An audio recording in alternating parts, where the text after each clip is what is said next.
शांति। आज की तारीख है 1/8/15 और आज की ज्ञान मुरली का शीर्षक है मीठे मीठे बाप दादा हमें अभूल बनाने आए हैं, क्योंकि हम बच्चे देह अभिमान में आकर के और बहुत ही भूलें करते आए, पाप करते आए। ठीक उसी प्रकार से हमने आत्मा और परमात्मा के विषय में भी कई भूलें की। उनका जो यथार्थ परिचय था या जो यथार्थ परिचय है, उस परिचय को हमने गलत रीति से अपनी बुद्धि में भी बिठाया तो दूसरों की भी बुद्धि में बिठाया। तो बाबा आकर के हम सबको सारी भूलें समझाते हैं और भूलों को कैसे सुधारना वो भी सिखलाते हैं और हम बच्चों को अभूल बनाते हैं। तो आइए सुनते हैं मीठे मीठे बाप दादा क्या कहते हैं। तो बाप दादा कहते हैं, मीठे बच्चे, अपने स्वधर्म को भूलना ही सबसे बड़ी भूल है। तो बाप दादा हमें कौन सी भूलों पर आज निर्देश कर रहे हैं, सभी नोट करेंगे। तो पहली भूल बाबा बता रहे हैं कि हम अपने स्वधर्म को भूल गए। तो अपने स्वधर्म को भूलना ही सबसे बड़ी भूल है। अभी तुम्हें अभूल बनना है, अपने घर और राज्य को याद करना है। प्रश्न है, आप बच्चों की कौन सी अवस्था ही समय के समीपता की निशानी है? उत्तर है, आप बच्चे जब याद की यात्रा में सदा मस्त रहेंगे, बुद्धि का भटकना बंद हो जाएगा, वाणी में याद का जौहर आ जाएगा और अपार खुशी में रहेंगे।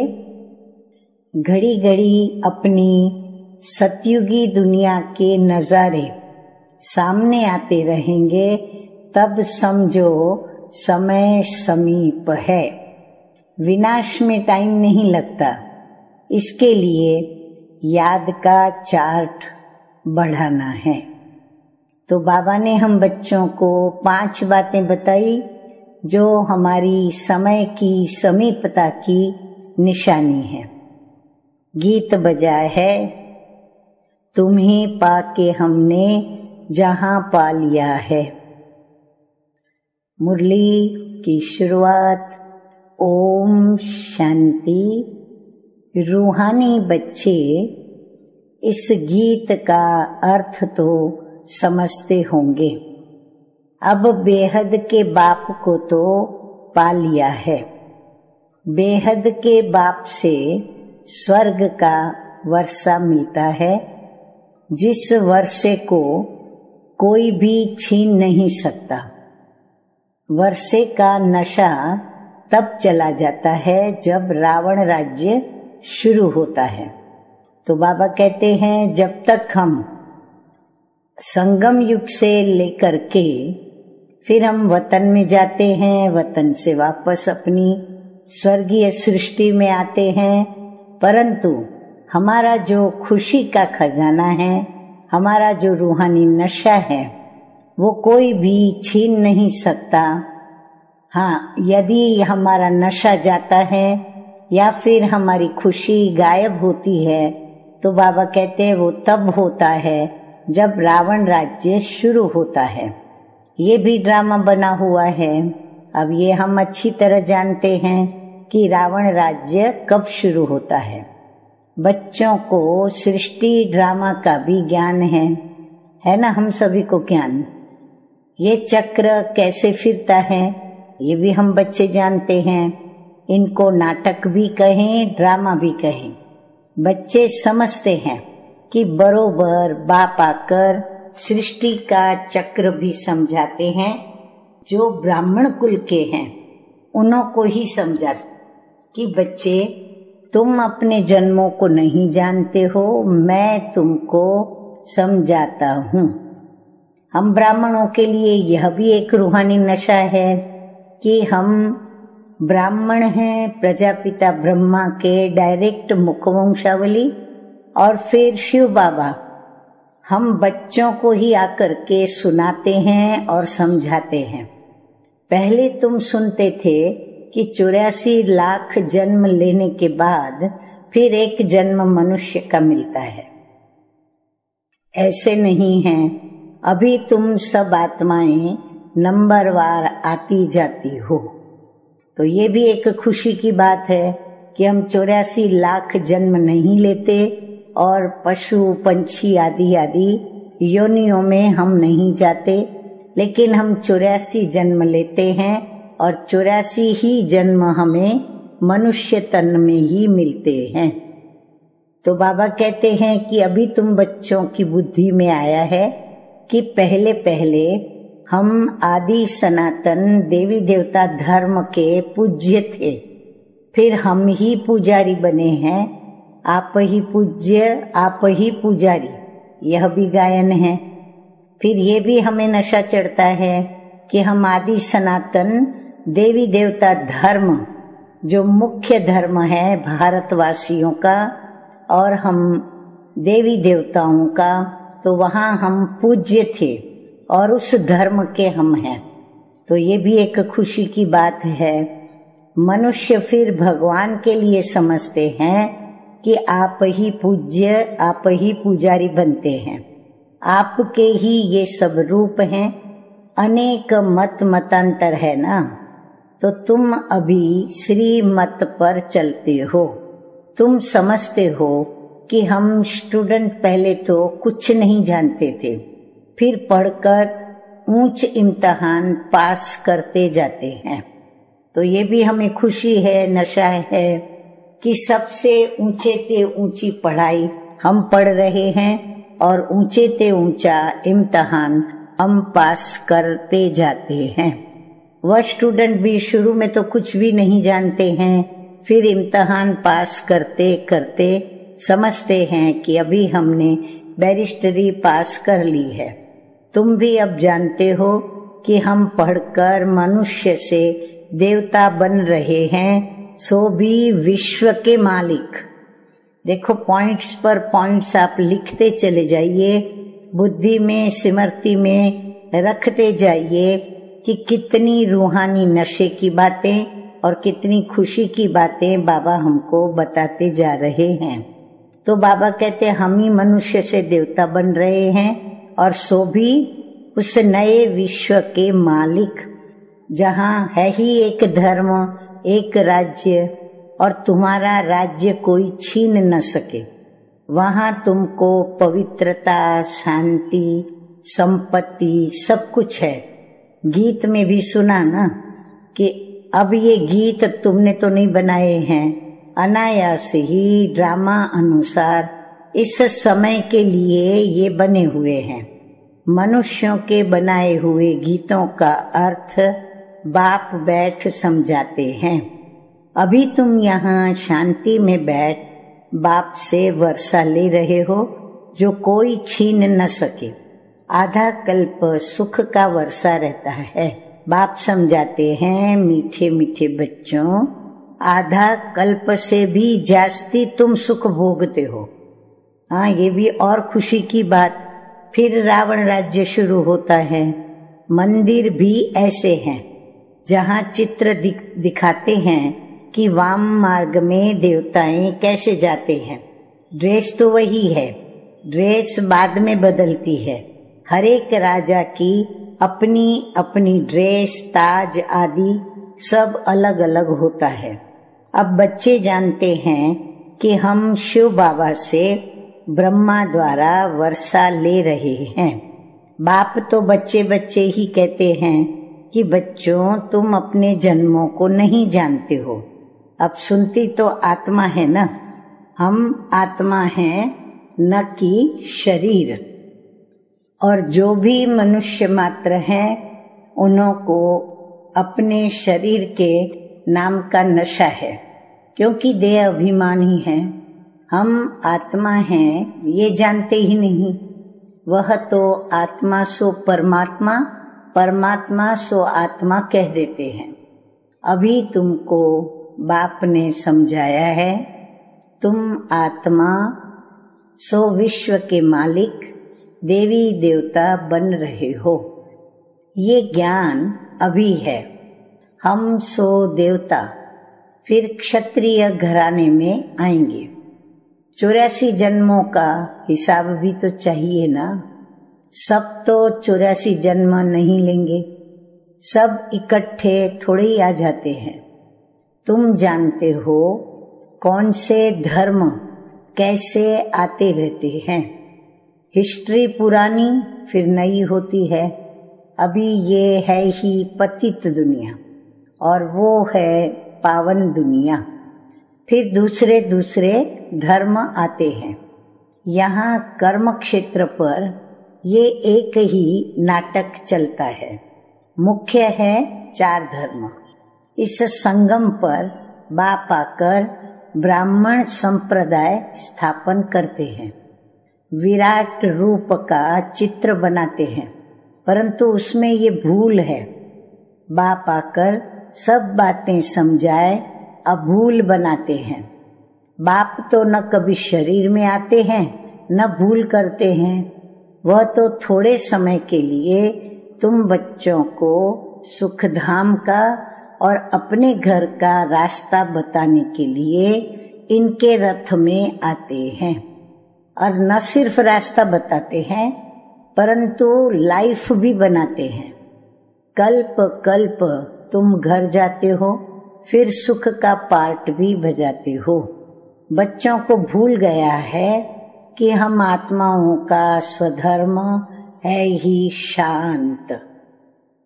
इस दुख की दुनिया में शांति कैसे होगी? इन सब बातों को तुम समझ गए हो, तुम सबको समझाते भी हो। आहिस्ते आहिस्ते सब आते जाएंगे।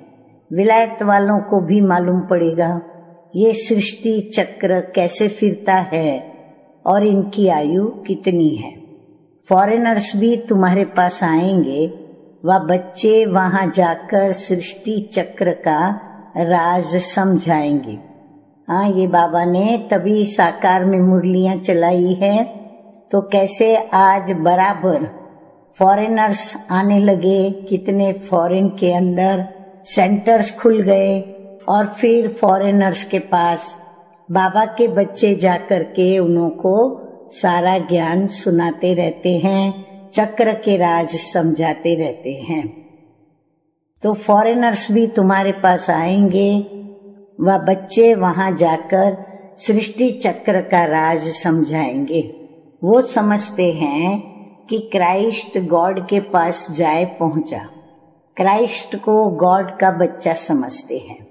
कई फिर ये समझते हैं कि क्राइस्ट भी पुनर्जन्म लेते लेते अभी बेघर है, जैसे तुम भी बेघर हो ना। बेघर अर्थात तमो प्रधान। समझते हैं क्राइस्ट भी यहाँ है, फिर कब आएंगे ये नहीं जानते। तुम समझा सकते हो कि तुम्हारा धर्म स्थापक फिर अपने समय पर धर्म स्थापन करने आएगा। उनको गुरु नहीं कह सकते, वो धर्म स्थापन करने आते हैं। सदगति दाता सिर्फ एक है। गुरु माना जो सदगति करे, तो सभी का एक ही सतगुरु गुरु है, वो है शिव बाबा। तो सदगति दाता सिर्फ एक है। वह जो भी धर्म स्थापन करने आते हैं वो सब पुनर्जन्म लेते लेते अभी आकर तमो प्रधान बने हैं। अंत में सारा झाड़ जड़जड़ी भूत अवस्था को पा लिया है। अभी तुम जानते हो कि सारा झाड़ खड़ा है, बाकी देवी देवता धर्म का फाउंडेशन है नहीं। फिर बाबा ने जैसे बड़ का मिसाल दिया, बड़ के झाड़ का। अब ये बातें बाप ही बैठ बच्चों को समझाते हैं। तुम बच्चों को तो बहुत खुशी होनी चाहिए, क्योंकि तुमको मालूम पड़ा है क्या कि हम सो देवी देवता थे, हम फिर से अब बनते हैं। यहाँ तुम आते ही हो सत्यनारायण की कथा सुनने, जिससे नर से नारायण बनेंगे। नारायण बनेंगे तो जरूर लक्ष्मी भी होगी, लक्ष्मी नारायण होंगे तो जरूर उनकी राजधानी भी तो होगी ना। अकेले लक्ष्मी नारायण तो नहीं बनेंगे, लक्ष्मी बनने की अलग कथा थोड़ी है। नारायण के साथ लक्ष्मी भी बनती है, लक्ष्मी भी कभी नारायण बनती है, नारायण फिर कभी लक्ष्मी बनते हैं। कोई कोई गीत बहुत अच्छे हैं। माया के घुटके आने पर गीत सुनने से हर्षितपना आ जाएगा। बाबा कहते हैं खुशी वापस लाने के लिए ये गीत भी बहुत अच्छा साधन है। गीत सुनने से बाबा कहते हैं फिर से हर्षितपन आ जाएगा। जैसे तैरना सीखना होता है तो पहले घुटके आते हैं, फिर उनको पकड़ लेते हैं। यहाँ भी माया के घुटके बहुत खाते हैं। तैरने वाले तो बहुत होते हैं, उन्हों की भी रेस होती है तो तुम्हारी भी रेस होती है उस पार जाने की। माम एकम याद करना है, याद नहीं करते तो बाबा कहते हैं कि गुटखा खाते हैं। बाप कहते हैं याद की यात्रा से ही बेड़ा पार होगा, तुम उस पार चले जाएंगे। तारू माना जो तैराक होते हैं ना, तैरने वाले, कोई बहुत तीखे होते हैं, कोई कम। यहाँ भी ऐसे हैं। बाबा के पास चार्ट भेज देते हैं तो बाबा जांच करते हैं, याद के चार्ट को देखते हैं कि ये राइट रीति समझते हैं या रॉन्ग समझते हैं। कोई कोई दिखाते हैं कि हम सारे दिन में 5 घंटा याद में रहा। हम विश्वास नहीं करते, जरूर भूल हुई है। कोई समझते हैं हम जितना समय यहाँ पढ़ते हैं उतना समय तो चार्ट ठीक रहता है, परंतु नहीं। बहुत हैं यहाँ बैठे हुए भी, सुनते हुए भी, बुद्धि बाहर में कहाँ कहाँ चली जाती है, पूरा सुनते भी नहीं है। भक्ति मार्ग में ऐसे ऐसे होता है। सन्यासी लोग कथा सुनाते हैं, फिर बीच बीच में पूछते भी हैं कि हमने क्या सुनाया।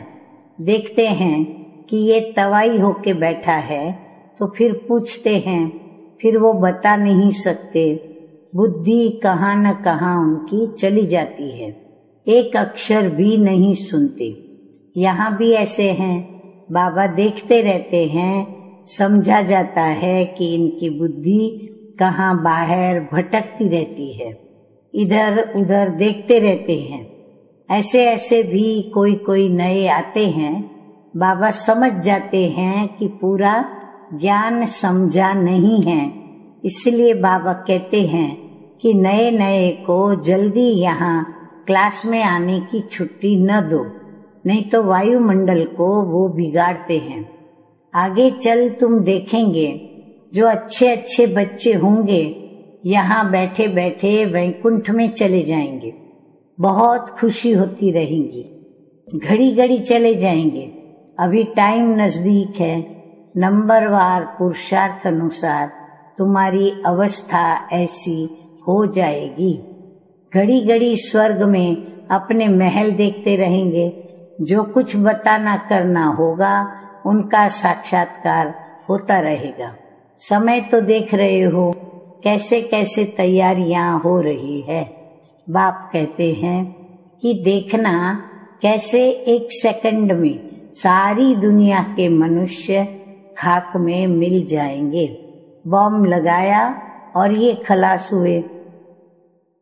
तो तुम बच्चे जानते हो कि अभी अपनी राजाई स्थापन हो रही है। अभी तो याद की यात्रा में मस्त रहना है, वो जौहर भरना है जो कोई को भी दृष्टि से तीर लग जाए। हाँ बाबा, ये पिछाड़ी की अवस्था और उसकी रिजल्ट का हमें नॉलेज दे रहे हैं। पिछाड़ी में भीष्म पितामह आदि जैसे को तुमने ही ज्ञान के बाण मारे हैं। झट समझ जाएंगे कि ये तो सत्य कहते हैं। ज्ञान का सागर पतित पावन तो निराकार भगवान है। कृष्ण हो न सके, उनका तो जन्म दिखाते हैं। कृष्ण के वही फीचर्स फिर कभी मिल न सके, फिर सतयुग में वही फीचर्स मिलेंगे। हर एक जन्म में हर एक के फीचर्स अलग अलग होते हैं। ये ड्रामा का पार्ट ऐसा बना हुआ है। वहाँ तो नेचुरल ब्यूटीफुल फीचर्स होते हैं। अब तो दिन प्रतिदिन तन भी तमो प्रधान होते जाते हैं। पहले पहले सतो प्रधान, फिर सतो रजो तमो हो जाते हैं। यहाँ तो देखो कैसे कैसे बच्चे जन्म लेते हैं। कोई की टांग नहीं चलती, कोई जामड़े होते हैं, माना मिडगेट होते हैं, क्या क्या हो जाता है। सतयुग में ऐसे थोड़ा ही होता है। वहाँ देवताओं को दाढ़ी आदि भी नहीं होती, क्लीन शेव होती है। नैन चैन से ही मालूम पड़ता है कि ये मेल है ये फीमेल है। आगे चल तुमको बहुत साक्षात्कार होते रहेंगे। तुम बच्चों को कितनी खुशी होनी चाहिए कि बाबा कल्प कल्प आकर हमको राजयोग सिखलाए, मनुष्य से देवता बनाते हैं। अब ये भी तुम बच्चे ही जानते हो, और जो भी धर्म वाले हैं सब अपने अपने सेक्शन में चले जाएंगे। आत्माओं का झाड़ भी तो दिखाते हैं ना। चित्रों में बहुत करेक्शन करते बदलते जाएंगे। जैसे बाबा सूक्ष्म वतन के लिए समझाते हैं, संशय बुद्धि तो कहेंगे कि ये क्या, आगे ये कहते थे अभी ये कहते हैं। लक्ष्मी नारायण के 2 रूप को मिलाकर विष्णु कहते हैं। बाकी 4 भुजा वाला मनुष्य थोड़ा ही होता है। रावण के 10 शीश दिखाते हैं। ऐसे कोई मनुष्य होते नहीं।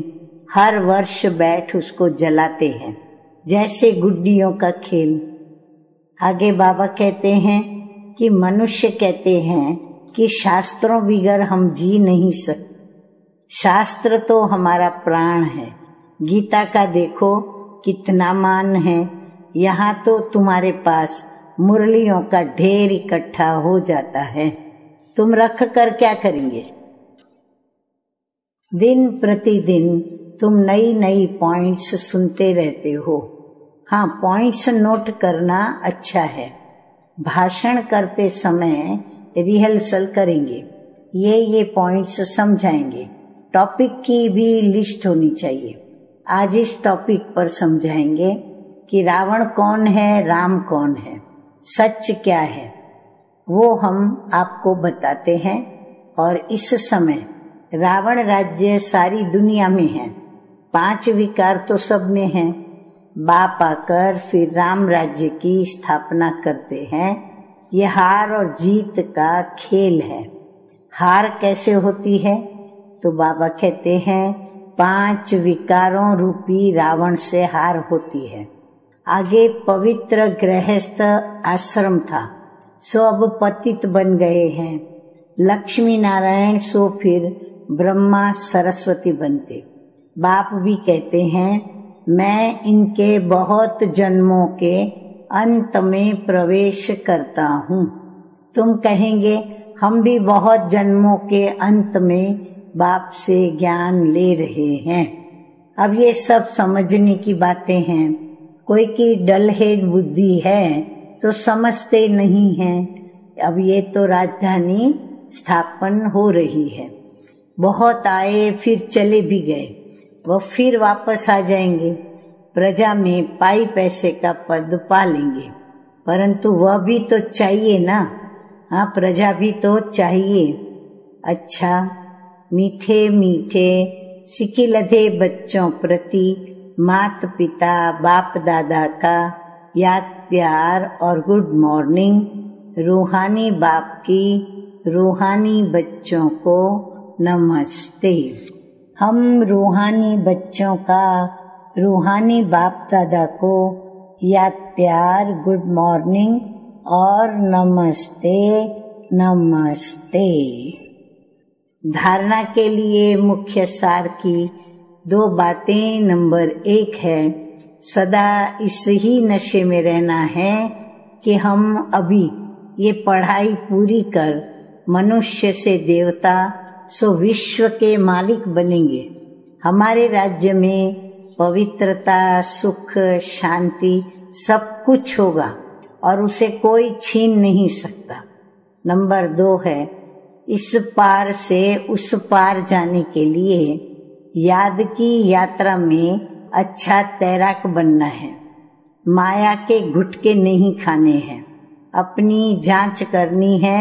याद के चार्ट को यथार्थ समझकर फिर लिखना है। वरदान है आज का, मनसा बंधनों से मुक्त, अतीन्द्रिय सुख की अनुभूति करने वाले मुक्तिदाता भव। बाबा कहते हैं, अतीन्द्रिय सुख में झूलना ये संगम युगी ब्राह्मणों की विशेषता है। लेकिन मनसा संकल्पों के बंधन आंतरिक खुशी व अतीन्द्रिय सुख का अनुभव करने नहीं देते। व्यर्थ संकल्पों, ईर्ष्या, अलबेलेपन व आलस्य के संकल्पों के बंधनों में बंधना ही मनसा बंधन है। ऐसी आत्मा अभिमान के वश दूसरों का ही दोष सोचती रहती है। उनकी महसूसता शक्ति समाप्त हो जाती है। इसलिए इस सूक्ष्म बंधन से मुक्त बनो, तब मुक्तिदाता बन सकेंगे। स्लोगन है, ऐसा खुशियों की खान से, ऐसा खुशियों की खान से संपन्न रहो तो जो आपके पास दुख की लहर भी न आए। बाबा कहते हैं, खुशियों के खजाने से ऐसे भरपूर रहें जो हमारे पास कोई दुख की लहर न आए। न सिर्फ हमारे पास, परंतु हम अपने साथियों के अंदर भी दुख की लहर आने न दें। इतने हम पावरफुल सिद्धि स्वरूप आत्मा बने। अच्छा, ओम शांति।